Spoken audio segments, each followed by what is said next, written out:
पहले ही बड़ी खींच दिखाई दे रही है ट्रंप की बातों में। देखा होगा आपने नेटो को किस तरीके से उन्होंने बुरा भला कहा, कायर कह दिया हमें जरूरत नहीं है। ये खींचता कब है कोई? खींचता तब है कोई जब उसके पकड़ में चीजें नहीं आ रही होती हैं, उसने जैसा सोचा हुआ होता है वैसा उसका प्लान एग्जीक्यूट नहीं हो रहा होता। और दूसरा, ईरान सरप्राइज पर सरप्राइज दे रहा है। ईरान ने कहा था कि अभी हमने वो हथियार नहीं निकाले हैं जो हमने अभी अभी बनाए, अभी तो पुराने हथियार निकाले हैं। और एक ऐसा हथियार निकाल दिया गया, तरकश से ऐसा तीर निकल गया जिसने अमेरिका को भौचक्का कर दिया है। तो अभी इस तरीके के कितने सरप्राइजेस बाकी हैं और आगे होने क्या वाला है, हर कोई यही सोचने में लगा हुआ है। क्योंकि यह युद्ध केवल उन देशों तक सीमित बिल्कुल नहीं है जो युद्ध में सीधे सीधे शामिल हैं। दुनिया के हर कोने पर इसका अप्रत्यक्ष प्रभाव बहुत ज्यादा पड़ रहा है, हर किसी की जेब पर, हर किसी की जिंदगी पर। इसीलिए आज आपके सामने जो खबरें रखने वाला हूं उनका विश्लेषण आपको ये बताएगा आने वाले दिनों में होने क्या वाला है। सबसे पहले जरा ये खबर देखिए, ईरान के यूएस इजराइल पर हमले तेज, ऑपरेशन ट्रू प्रॉमिस का आज उन्होंने 71वां फेज शुरू किया। अमेरिकी बेसिस पर इजराइल पर होने वाले हमले, इनका 71वां चरण आज शुरू किया गया ईरान की तरफ से। इजराइल के शहरों को निशाना फिर से बनाया गया। मिडिल ईस्ट में अमेरिकी बेसिस पर भी अटैक किए गए। अमेरिकी बेसिस पर अटैक, एक के बाद दूसरा अटैक। ये बता रहा है कि अमेरिकी बेसिस को खास तौर से चिन्हित करके ईरान की तरफ से नेस्तो नाबूद करने की कसम खा ली गई है।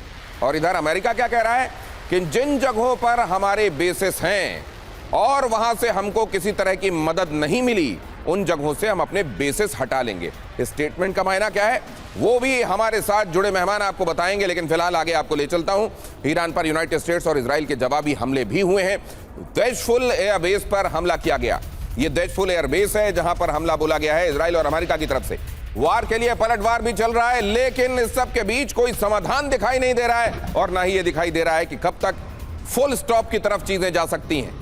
हमलों के बाद देशफुल एयरबेस पर तबाही दिखाई दी है। यह बहुत बड़ा हमला है। आप देखिए कितने बड़े हिस्से को यहां पर दहला दिया गया है। ऊपर उठता धुआं यह बता रहा है कि जमीन पर कितने बड़े हिस्से पर आग लगी हुई है। और यह है देशफुल एयरबेस।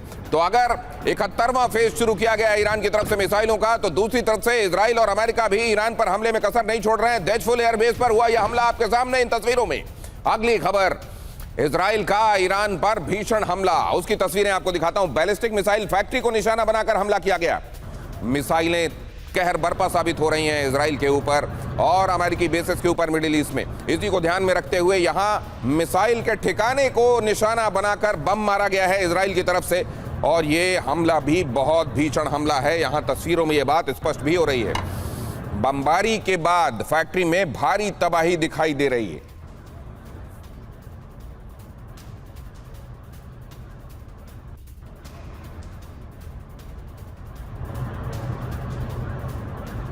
मिसाइल फैक्ट्री अहवाज क्षेत्र है ये ईरान का, जहां पर ये मिसाइल फैक्ट्री है और यहां इसको निशाना बनाकर आप देख रहे हैं बम मारा गया है। अगली खबर की तरफ आपको ले चलता हूं, बगदाद। अब जरा इराक की तरफ चले आइए। बगदाद में ईरान समर्थित मिलिशिया पर यूएस एयर स्ट्राइक देखने को मिली है। ईरान समर्थित मिलिशिया के ठिकानों पर हमला हुआ है। इलाके में तनाव और एस्केलेशन के संकेत मिल रहे हैं। यहां स्थितियां और गंभीर हो सकती हैं, इस बात के संकेत मिल रहे हैं। यहां शिया मिलिशिया को टारगेट करके, ये ईरान के प्रॉक्सीज माने जाते हैं और ये माना जाता है कि इनको पूरा समर्थन ईरान की तरफ से मिलता है। और इन्होंने खास तौर से इराक और आसपास इजराइल और अमेरिका के लिए दुश्वारी पैदा की हुई है। इराकी जमीन पर ईरान के समर्थन वाले ये शिया मिलिशिया गुट, उनको निशाना बनाकर ये हमला किया गया है, जिसकी तस्वीरें आप देख रहे हैं। और अब अगली खबर देखिए, कुवैत में ईरान ने विनाशक हमला किया है। कुवैत में अमेरिकी बेस में एयर स्ट्राइक की गई है। धमाकों में अमेरिकी बेस को बड़ा नुकसान पहुंचा है। यहां कुवैत में भी एक के बाद दूसरा हमला।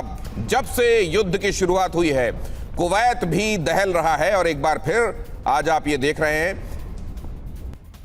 मिडिल ईस्ट में सारे के सारे ठिकाने ऐसे जहां से अमेरिका ऑपरेट करता है बार बार दहलाए जा रहे हैं। और उनको यह नसीहत दी जा रही है कि अमेरिका का पिछलग्गू बनना ये महंगा पड़ेगा। ईरान ये मैसेज बहुत क्लियर कट दे रहा है इन हमलों के साथ। कुवैत में ये धमाका आप देख रहे हैं। आरफजान एयरबेस बड़े हिस्से को नुकसान पहुंचा है और इराक में अमेरिका के विक्टोरिया बेस पर भी भारी बमबारी हुई है। इराक में तमाम बेसेस को निशाना बनाया जा रहा है, कुवैत में निशाना बनाया जा रहा है और यह स्पष्ट कर दिया गया है कि अमेरिकी बेसेस यहां पर नहीं चाहिए। और तब जबकि यह समझा जा रहा था कि इन बेसिस की बिना पर अमेरिका बस कुछ ही दिनों में ईरान का खेल खत्म कर देगा, ये अमेरिका के लिए और इजराइल के लिए बहुत बड़ा सरप्राइज है। अगली खबर देखिए, बगदाद एयरपोर्ट पर अमेरिकी स्पेशल फोर्सेस की तैनाती बढ़ा दी गई है। ईरान समर्थित पीएमएफ पर तख्ता पलट की साजिश का आरोप है। अमेरिकी फोर्सेस ने एयरपोर्ट के अंदर यूनिट पर मारा छापा, जवानों और अफसरों के मोबाइल जब्त किए गए। ईरानी हमलों के बीच इराक में हालात बिगड़ने के संकेत, ये कहा जा रहा था कि ये पूरे इस इलाके को एक बड़े दिनों तक जारी रहने वाली, कायम रहने वाली समस्या में धकेल देगा। ये एक क्षेत्रीय समस्या बन जाएगी और ये दिखाई दे रहा है। इराक में जिस तरीके से हालात बिगड़ते जा रहे हैं वो ये बता रहा है कि इस बार जो हालात बन रहे हैं उनका असर केवल ईरान तक महदूद नहीं रहेगा, पूरे मिडिल ईस्ट को ये डिस्टर्ब करेगा और इराक के हालात आपको दिखाई रहे हैं। तो एक तो मसला ये है कि आज अब बस कुछ ही दिनों में आप गिनते रहिए, 1 महीने पूरे हो जाएंगे, 22 दिन हो गए, अब ये पूरा महीना होने को आ रहा है, आगे और कितना जाएगा मालूम नहीं।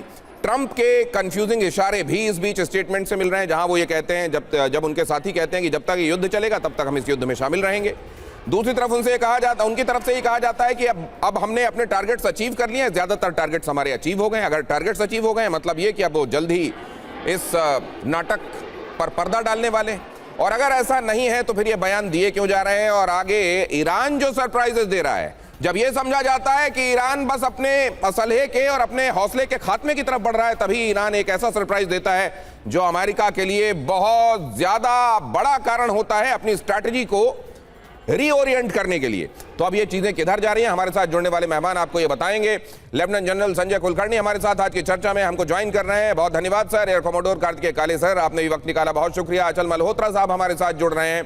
पूर्णिमा नाथ जी अमेरिका से हमको ज्वाइन कर रही हैं, और इसके अलावा आशीष सिंह हमारे साथ जुड़ रहे हैं, डिफेंस जर्नलिस्ट। आप सभी का बहुत स्वागत। लेकिन सबसे पहले 71वीं लहर ईरान क्या इतने दिनों तक सस्टेन करेगा? क्या इस तरीके से, इस इंटेंसिटी के साथ सस्टेन करेगा? ये कितनों के लिए हैरानी का सबब है? केवल अमेरिका के लिए या यहां हमारे साथ जो वॉर वेटरन्स हैं उनके लिए भी ये हैरानी का सबब है? जनरल कुलकर्णी। कोई शक नहीं दिनेश जी कि वाकई ईरान ने पूरे विश्व को एक तरीके से असंभव कर दिया कि ऐसे कैसे हो सकता है कि ईरान, जिसको कहा जाता था कि 3-4 दिन और 2 तकरीबन, मतलब अमेरिका एक महाशक्ति के सामने 3 हफ्ते टिकना काबिल तारीफ।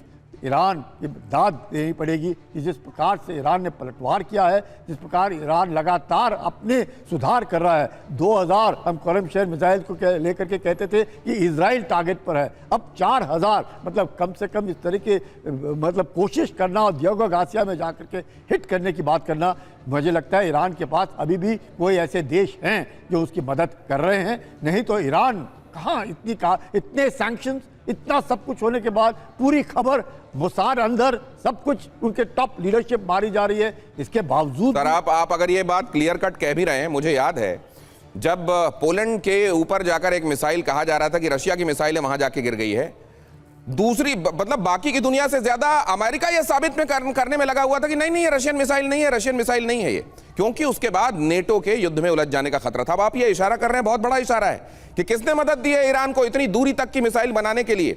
लेकिन क्या अमेरिका इस बात को मानेगा? अमेरिका नहीं मानेगा, क्योंकि उसको मालूम है फिर उसको पूछना पड़ेगा क्या कि रशिया से बात करूं या चाइना से सवाल पूछूं, और ये अफोर्ड कर नहीं सकता अमेरिका इस समय। क्या ये मैं ठीक कह रहा हूं? आपके पास आऊंगा तो समझूंगा, लेकिन उससे पहले देखिए जरा अमेरिका के डिएगो गार्सिया बेस जिसका जिक्र किया जा रहा है, अमेरिका और यूके ये दोनों का ज्वाइंट बेस है डिएगो गार्सिया, यहां पर अटैक हुआ है। हिंद महासागर में अमेरिकी बेस पर दागी गई मिसाइल, ईरान के पास इतनी लंबी दूरी की मिसाइल कहां से आई? यह हर किसी को हैरान कर रहा है। जनरल कुलकर्णी कह रहे हैं मेरे लिए भी ये सख्त हैरानी का सबब है।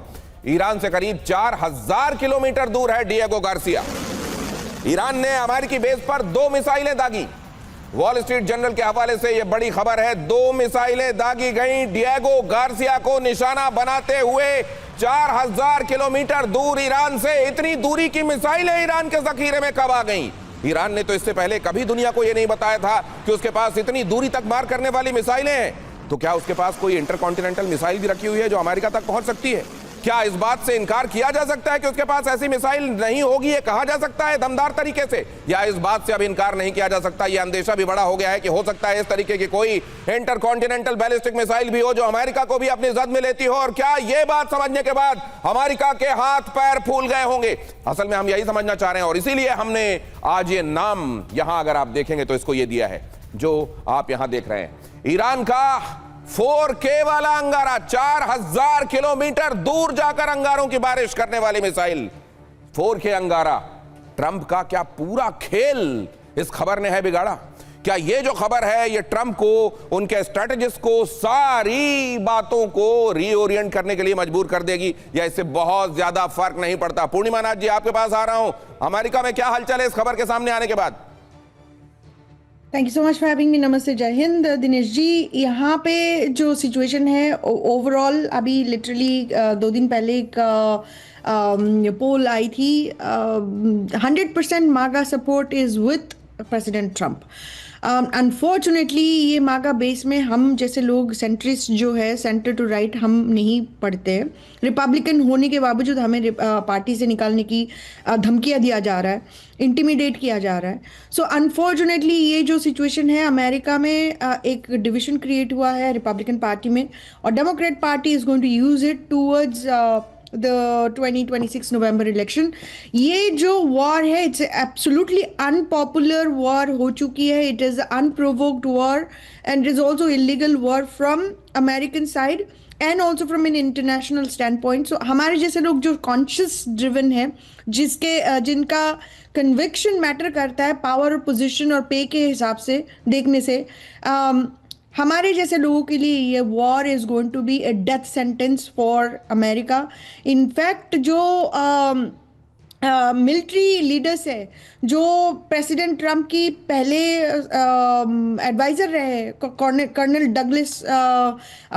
डगलस को आप सुन लीजिए, वो उन जैसे लोग भी अभी बोल रहे हैं कि Trump made a major mistake in Iran. अभी ईरान की जो रिटेलिएशन आ रही है, प्रेसिडेंट ट्रंप अब कोई रिस्पॉन्सिबिलिटी लेंगे, उनके एडमिनिस्ट्रेशन रिस्पॉन्सिबिलिटी लेंगे? ये बात तो बहुत आगे, ये तो घर की चीजों को सुना अनसुना किया जा सकता है, विरोध को क्वेल किया जा सकता है, लेकिन ये जो मिसाइलें जो सरप्राइज दे रही हैं, उनको ये अभी तक लगा भी नहीं होगा कि 4000 किलोमीटर दूर वाली मिसाइल भी इनके पास में। और ये बात कही गई थी ईरान की तरफ से कि अभी तक जो असल है हम निकाल रहे हैं, ये बहुत पुराने वाले निकाल रहे हैं, नया निकालना बाकी है, मसूद पेजेश्कियान ने कहा था। और एक तरीके से एक नमूना उन्होंने दिखा दिया। तो अब तो डर ये भी होगा कि इंटरकॉन्टिनेंटल बैलिस्टिक मिसाइल भी रख के नहीं बैठे हुए हैं ये लोग, और अगर ऐसा बैठा हुआ तो बाकी कहा सुनी तो एक तरफ इस खतरे से कैसे निपटेंगे? अचल मल्होत्रा साहब, आपके पास भी आने वाला हूं, क्योंकि आजकल कुटाई की नीति से ही कूटनीति की बहुत सारी बातें तय होती हैं, तो यहां क्या क्या तय होते हुए आप देख रहे हैं। लेकिन डिएगो गार्सिया में हमले के बाद हड़कंप दिखाई दे रहा है। यूरोप के देशों को ईरानी मिसाइलों का डर, ईरान की रेंज में ब्रिटेन, फ्रांस, जर्मनी, ईरान की रेंज में यूरोपीय देश भी आ रहे हैं। और ये तो वो है कि आप 4000 से फीता लगा के जब नाप रहे हैं नक्शे में, तब ये दिखाई दे रहा है। इंटरकॉन्टिनेंटल बैलिस्टिक मिसाइल वाली बात को खारिज किया जा सकता है क्या आशीष कुमार सिंह, या उसके बाद अब ये खतरा, अंदेशा और ज्यादा बड़ा हो गया कि लगता है वो भी रखे हुए हैं ये? बिल्कुल, देखिए उन्होंने एक पेंडोरास बॉक्स खोल दिया है, और ये एक मैसिव इंटेलिजेंस फेलियर है अमेरिका की तरफ से कि अगर उन्हें ये तक नहीं पता चल पाया आज तक, जो कि वो कई सालों से नजरें गड़ाए हुए थे, उनके न्यूक्लियर यूरेनियम एनरिचमेंट कहाँ तक पहुँच गया है, बेसेस कहाँ पर हैं, बंकर्स कहाँ पर है, अंडरग्राउंड फैसिलिटीज कहाँ पर है, और केवल दुनिया को 2000 किलोमीटर वाली इंफॉर्मेशन थी, वो भी तब जब ईरान ने बताई थी। ICBM जाहिर सी बात है कि वो कंप्लीटली एक डिफरेंट बॉल गेम हो जाएगा, उसके चांसेस बहुत कम हैं। लेकिन ईरान को कम किसी भी मायने में, चाहे रेंज हो या फिर प्रिसीशन मिसाइल्स हो, इसको कम नहीं आंकना चाहिए, क्योंकि अब ये जरूर देखिए कि कहीं ना कहीं वो एक न्यूक्लियर पावर्ड कंट्री बनने की तरफ तैयारी तो कर रहा था। और नहीं, तो ये राफेल ग्रॉसी कह रहे हैं, राफेल ग्रॉसी ने ये बात कही है, IAEA ने बात कही है कि अगर आप ये सोच रहे हैं कि इस बार के युद्ध के बाद आप ईरान के जो एम्बिशंस हैं न्यूक्लियर को लेकर वो आप खत्म कर देंगे तो आप मुगालते में ये एम्बिशंस कभी खत्म नहीं होने वाले। और मुझे मालूम है कि ये बात भी ट्रंप के कानों में पिघले हुए शीशे की तरह गई होगी, उनको ये बहुत अच्छी नहीं लगी होगी, क्योंकि वो तो जून से ऐलान कर रहे हैं कि हमने उनके पूरे इंफ्रास्ट्रक्चर को, न्यूक्लियर इंफ्रास्ट्रक्चर को नष्ट कर दिया है। सवाल यह है कि आपने तब नष्ट कर दिया था, तो अब क्या नष्ट करने के लिए आपने युद्ध किया है? अब आप बुशहर में क्यों बम मार रहे हैं? आप नातांज फोर्डो को क्यों निशाना बना रहे हैं? कार्तिकेय काले सर, ये बहुत बड़ा सवाल है। और दूसरे ये कि अभी तो ये सोचने में बाद में दिमाग लगेगा कि कौन मदद दे रहा है मिसाइलें बनाने में। अभी तो दिमाग इसमें लगा हुआ होगा कि कौन कौन सी मिसाइलें रखे हुए हैं अपने पास। डेफिनेटली देखिए, टेक्नोलॉजिकली इट इज़ पॉसिबल। अगर आप एक खुर्रमशहर 4 टाइप का मिसाइल बनाते हैं जिसकी रेंज अगर 2500 किलोमीटर है और 700 केजी का वॉरहेड है, अगर आप 700 केजी के वॉरहेड को 70 केजी का कर दें तो उसकी रेंज ऑटोमेटिकली इंक्रीज हो जाती है। तो टेक्नोलॉजिकली इट इज़ पॉसिबल कि उन्होंने एक मिसाइल जो है आर्टिफिशियली मिसाइल की रेंज इंक्रीज करी हो, तो उसका तो कोई शक नहीं है। परंतु डिएगो गार्सिया से एक्चुअली कोई रिपोर्ट नहीं आई है कि कोई डैमेज हुआ है, तो डेफिनेटली तो मिसाइल्स कहाँ गई हैं ये पता नहीं है। परंतु यस, ये ज़रूर बात है कि देखिए, ये एक तरह से एक माइंड गेम है ईरान का, जो ईरान माइंड गेम खेल रहा है। हम जानते हैं कि ईरान का बहुत डैमेज हो चुका है और ईरान इस समय एक सक्षम युद्ध लड़ने की बिल्कुल स्थिति में नहीं है, परंतु ईरान फिर भी अपनी तरफ से पूरी कोशिश कर रहा है। और इस बात की पूरी एक तरह से आप ये मान के चलिए कि अच्छी बात, मतलब मेरे को एज अ मिलिट्री मैन मैं बहुत इस बात को एडमायर करता हूँ कि ईरान जिस तरह से लड़ रहा है। परंतु जहाँ तक मिसाइल टेक्नोलॉजी और जहाँ तक मिसाइल रेंजेस का सवाल है, अभी ऐसा लग नहीं रहा है कि actually they have cross the 4000 kilometre barrier. वो जो है उसके लिए जो टेक्नोलॉजी है, उसके लिए जो साइज ऑफ मिसाइल है वो बहुत इंक्रीज करना पड़ेगा, which is right now it doesn't seam possible. परंतु जैसे अच्छा, तो आपको ये सर आज से पहले लग रहा था कि डिएगो गार्सिया तक की भी इनकी मिसाइल की किसी की जद हो सकती है, लग रहा था कि आपको? मैंने बोला था कि टेक्नोलॉजी देखिए, टेक्नोलॉजिकली अगर आप वॉरहेड वेट रिड्यूस कर देंगे तो आपकी रेंज ऑटोमेटिकली बढ़ जाएगी। कितनी बढ़ेगी दैट डिपेंड्स कि आप किस तरह का मिसाइल यूज कर रहे हैं, उसमें क्या प्रोपेलेंट है। काले सर एक तकनीकी बात बता रहे हैं, वो ये बता रहे हैं कि वॉरहेड मतलब उसके अपने साथ जो वजन ले जाता है वो एक्सप्लोजिव का, अगर आप उसको थोड़ा कम कर देंगे तो ये मिसाइल ज्यादा दूर तक उड़ने वाली रह जाएगी, बन जाएगी। क्या ये इस तरीके से कोई तकनीकी इंटरवेंशन के जरिए दुनिया को ये बताने की कोशिश है कि हम अपनी मिसाइलों की रेंज हमारे पास बहुत दूर तक है, या असल में इससे ये संदेश भी है कि तुम्हारे लिए अभी एक और सरप्राइज बाकी है? असल में यहां आके सारे सरप्राइज खत्म होते हैं या यहीं से सरप्राइजेस शुरू होते हैं अमेरिका के लिए? और ये भी एक सवाल है जिसको लेकर अचल मल्होत्रा साहब आपके पास आने वाला हूं, लेकिन एक खबर बताने के बाद, ईरान की नई रेंज से टेंशन में है ट्रंप। मिडिल ईस्ट में एक और पेट्रियट की तैनाती की गई है, जर्मनी से हटाया गया है और मिडिल ईस्ट में उसको लगाया गया है। तो थार्ड हो गया, पेट्रियट हो गया, दुनिया भर में जहां जहां लगाए गए थे बटोर के ला रहे हैं और इस इलाके में लगा रहे हैं, ये हालत हो गई है। और ऐसे में आपसे जानना चाहता हूं अचल मल्होत्रा सर, ये कहना कि हमारे ज्यादातर एम्स तो हमने अचीव कर लिए हैं, मतलब अब जल्दी बस्ता समेटे जाने की तैयारी है क्या? अचल मल्होत्रा सर। दिनेश नमस्कार। ये तो देखिए एग्जिट पॉलिसी का एक बहुत बड़ा हिस्सा है कि आप ये मैसेज दे के निकलते हैं कि जीत हमारी हुई, हमें जो ऑब्जेक्टिव्स, जिस ऑब्जेक्टिव्स के साथ हमने अटैक किया था ईरान के ऊपर, वो हमारे पूरे हो गए। लेकिन पिछले 20-22 दिन से हम यही तो डिस्कस कर रहे हैं, यही तो एसेस करने की कोशिश कर रहे हैं कि अमेरिका और इजराइल के गोल्स क्या थे, जो हर समय पे गोल पोस्ट उनके बदलते रहे हैं, और उनकी रियल अचीवमेंट क्या है। एक टॉप लीडरशिप को एलिमिनेट कर देना, एक अगर उनके रिजीम चेंज का ऑब्जेक्टिव था, तो ये उसका अंश मात्र भी जो है अचीव नहीं हुआ है। लेयर आफ्टर लेयर उनके पास ऑलरेडी जो है कमांड उन्होंने पहले से तय करके रखी हुई है, सालों साल से इसकी वो तैयारी करते रहे, सक्सेशन प्लान उनका रेडी है। दूसरा, इंडिविजुअल्स को मार देने के बाद वो वहाँ की जो विचारधारा है उसको अभी छू भी नहीं पाए। भले ही ये ठीक बात है कि ईरान के कुछ लोग जो हैं अपने हुक्मरान से खुश नहीं थे, सड़कों पे आके विद्रोह भी कर रहे थे, और शायद यही अमेरिका को गलतफहमी होगी कि हमने एक स्ट्राइक कर दी तो ये सब लोग ज़मीन पे बाहर निकल आएंगे और तख्ता पलट देंगे। हुआ उसका उल्टा है। हुआ ये है कि जब उन्होंने आयतुल्लाह खमेनी को टारगेट किया, सुप्रीम लीडर को मारा, तो देशभक्ति की भावना जागी वहाँ पे। अंग्रेज़ी में जिसे हम कहते हैं रेलिंग अराउंड या रेलिंग अंडर द फ्लैग, वो अपने सब झंडे के नीचे आ गए, और ये उनका कोई भी ऑब्जेक्टिव था तो फेल हो गया।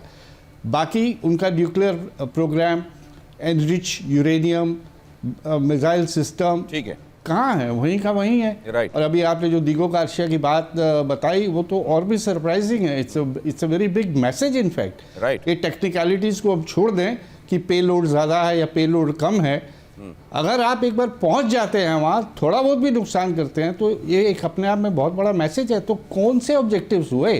तो फिर ये कहने क्यों लगे और सर? क्या ट्रम्प ये की बात छोड़िए, आपके पास आ रहा हूं ट्रम्प सर, कुछ आपने कह दो रहे हैं। महत्वपूर्ण बातें कही हैं आपने, और ये बात मुस्तफा खामनेई भी कह रहे हैं।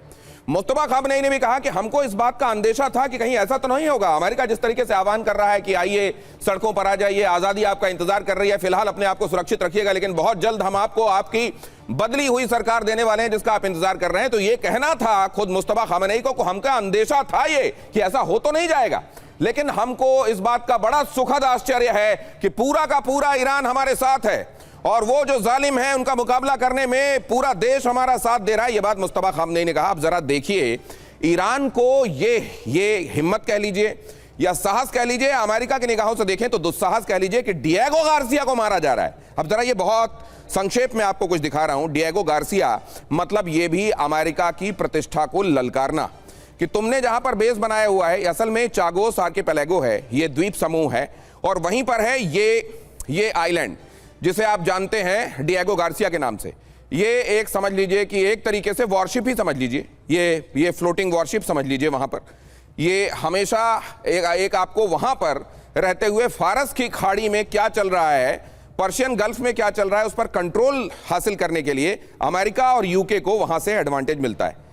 एयर डिफेंस सिस्टम ने हालांकि वो दोनों मिसाइलें हवा में डिस्ट्रॉय कर दी जो ईरान की तरफ से फेंकी गई थी डिएगो गार्सिया को निशाना बनाकर, लेकिन ये मैसेज तो दे ही दिया गया कि हम वहां तक भी मार कर सकते हैं, तुम कहां हो चक्कर में। अब ये वाली बात जो है, ये एक मैसेजिंग कि तुमने जहां समझा हुआ है कि हम खत्म हो जाएंगे, हम वहां से आगे शुरू करने का भी दम तब रखते हैं जब युद्ध के 22 दिन बीत गए हैं। तो सवाल यह है कि क्या जनरल कुलकर्णी इस बात को खारिज किया जा सकता है, जैसा कमोडोर काले सर कह रहे हैं कि उन्होंने थोड़ा हल्का करके वॉरहेड को इसकी रेंज बढ़ा दी होगी, इंटरकॉन्टिनेंटल बैलिस्टिक मिसाइल नहीं होगी या किसी उनके मित्र देश की तरफ से नहीं दी जा सकती, क्या इस बात को खारिज किया जा सकता है? क्योंकि उसका बहुत बड़ा साइज होता है, ऊंट की चोरी छिपे छिपे नहीं होती। दिनेश, जिस प्रकार से इन्होंने जो प्रयोग किया है, जैसे भी किया, मकसद एक कि उन्होंने, आपने बिल्कुल ठीक शब्द का इस्तेमाल किया, उनकी प्रतिष्ठा को ललकारा। यानी कि उनके एयरक्राफ्ट कैरियर्स, उनका कंप्लीट नेवल फ्लोटिला जो नज़दीक था ईरान के, अब वो पीछे ले जाएंगे, क्योंकि इनकी जो रेंज है, जो 2000 किलोमीटर से दूर रखने की कोशिश करते थे, अब उससे भी उन्हें पीछे जाना पड़ेगा। यानी कि ईरान के ऊपर जो प्रेशर है उसके ऊपर कम होगा ईरान के ऊपर, क्योंकि जो इनका एयरक्राफ्ट कैरियर मेडिटेरेनियन में है वो भी पीछे जाएगा, क्योंकि वो तो 2000 किलोमीटर तक की मूव करते थे, और वो मेडिटेरेनियन के ऊपर जो एयरक्राफ्ट कैरियर था वो इसराइल को भी बचा रहा था और ईरान के ऊपर भी टॉमहॉक मिसाइल से काबिलियत थी उसकी। लेकिन उसको लेकर के अब पूरा रीअसेसमेंट, आपका ये कहना ठीक कि डिएगो गार्सिया में कुछ हुआ नहीं, एक मिसाइल हवा में फट गई, दूसरी मिसाइल को इंटरसेप्ट करके बर्बाद कर दिया गया, लेकिन काबिलियत आप समझ सकते हैं, आपकी नींद खराब हो गई। आपको ये नहीं मालूम कि 4000 में यूरोप भी उसके इसमें आ गया, तो यूरोप भी बार बार जिस प्रकार से कह रहा है कि हम अमेरिका की मदद नहीं करेंगे। नहीं, सवाल ये पूछ लिया गया सर, ये सिर्फ यहां पर नहीं है। आपने F-35 को अगर निशाना बना दिया है, अगर आपने अब्राहम लिंकन को दूर हटने पर मजबूर कर दिया है, अगर जेरार आर फोल्ड को वहां से वापस हटाकर ले जाना पड़ रहा है, अगर आपके लड़ाकू विमान या मिड एयर रिफ्यूलिंग करने वाले जो आपके विमान हैं उनको निशाना बनाया जा रहा है, वो खतरे में है, और आपके थार्ड और पेट्रियट जैसे एयर डिफेंस सिस्टम्स जो हैं वो आपके खतरे में और वल्नरेबल दिखाई दे रहे हैं या उतनी इफिशिएंट नहीं दिखाई दे रहे हैं। तो अमेरिका ने जो एक पूरी दुनिया में अपनी इमेज बनाई थी, इम्प्रेग्नेबल अमेरिका, क्या उसके लिए एक बड़ा संदेश यहां पर है? अमेरिका क्या आने वाले दिनों में जितनी उसने हवा बनाई हुई थी उससे कमतर उसको देखा जाएगा, या वो हवा कायम रहेगी? डिएगो गार्सिया के संदर्भ में यह जानकारी आपको मैं जरूर दे देना चाहता हूं। डिएगो गार्सिया जो है हिंद महासागर में अमेरिका और ब्रिटेन का बेस है। ये इसलिए भी इंपॉर्टेंट है क्योंकि यहां से मध्य पूर्व में पर्शियन गल्फ तक पहुंचना, फारस की खाड़ी तक पहुंचना आसान है। हालांकि इतना ही आसान होता तो होर्मुज स्ट्रेट को बंद कराने को लेकर इतने हाथ पैर न फूल रहे होते खुलवाने को लेकर अमेरिका के। होर्मुज स्ट्रेट, लाल सागर, मलक्का स्ट्रेट से यहां से जाहिर है आपके लिए ऑपरेशंस आसान हो जाते हैं क्योंकि आप अपनी एक तरीके से स्ट्रैटेजिक प्रॉक्सिमिटी इन जगहों से बना लेते हैं। अब यहां पर देखिए, इंडो पैसिफिक में चीन पर लगाम लगाने के लिए भी माना जाता रहा है कि डिएगो गार्सिया बहुत अहम है। अमेरिका के खतरनाक बॉम्बर्स B-2 हो, B-52 हो और B-1B बॉम्बर्स यहां पर तैनात रहते हैं, और ये एक तरीके से अमेरिका की ताकत की, उसकी फॉर्मिडेबिलिटी का अनाउंसमेंट होता है कि यहां सावधान, बाइज्जत, बामुलाहिजा, होशियार अमेरिका यहां और उसके खतरनाक हथियार और बॉम्बर्स तैनात हैं। लेकिन क्या उनकी हवा निकल गई है? एयरक्राफ्ट कैरियर सबमरीन के लिए डीप वाटर पोर्ट है, इसलिए भी ये अहम है। फ्यूल डिपो है यहां, सैटेलाइट कम्युनिकेशन कमांड यहां पर मौजूद है। क्या इस तरीके की जगहों को, ये खतरनाक वॉरशिप्स, ये खतरनाक अमेरिकी बेसिस, ये खतरनाक वॉर मशीनरीज, जब इनको वल्नरेबल पाया जा रहा है, तो क्या अमेरिका की उस इमेज को धक्का पहुंच रहा है जो उसने over a period of time बड़े जतन से बनाई है? यह भी एक बड़ा सवाल है। पूर्णिमा नाथ जी, इसको अमेरिका में कैसे देखा जा रहा है? दिनेश जी, यहाँ पे अनफॉर्चुनेटली जमागा बेस है, उनके लिए कोई फर्क नहीं पड़ रहा है। वो उनका जो स्टेटमेंट है उसमें न्यूज़ बन रही है, उनमें हेडलाइन बन रही है, and they are literally controlling the entire media narrative. आपने देखा होगा कुछ दिन पहले ब्रैंडन कार जो है हमारी एफसीसी चेयरमैन है, उनका नोटिफिकेशन आया है कि news channels are going to lose their broadcasting licence also, अगर ईरान वॉर उन्होंने सही तरह पोर्ट्रे नहीं किया। पोर्ट्रे कैसे करना है उनके हिसाब से? पोर्ट्रे ऐसे करना है कि United states is winning. Unfortunately, that's exactly how American people are being brainwashed through different channels, social media and etc. तो यही होने वाला है यहाँ पे। अब अमेरिका में क्या हो रहा है, from a Democrat stand they are going to use it, but from a Republican stand point they are actually taking over all the media consolidation हो रही है, and that is the danger we are facing at this point of time.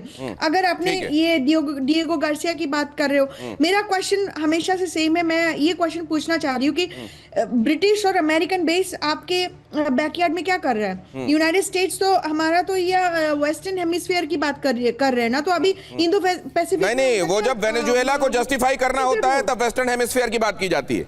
जब Venezuela को justify करना हो तो वो वाली बात कर लो, उस डॉक्ट्रिन की बात कर लो। बाकी पूरी दुनिया अपनी जेब में समझो, सहूलियत के हिसाब से नियम बताते रहो, जैसा माथा वैसा टीका लगाते रहो। ये अमेरिका दिखाई दे रहा है फिलहाल।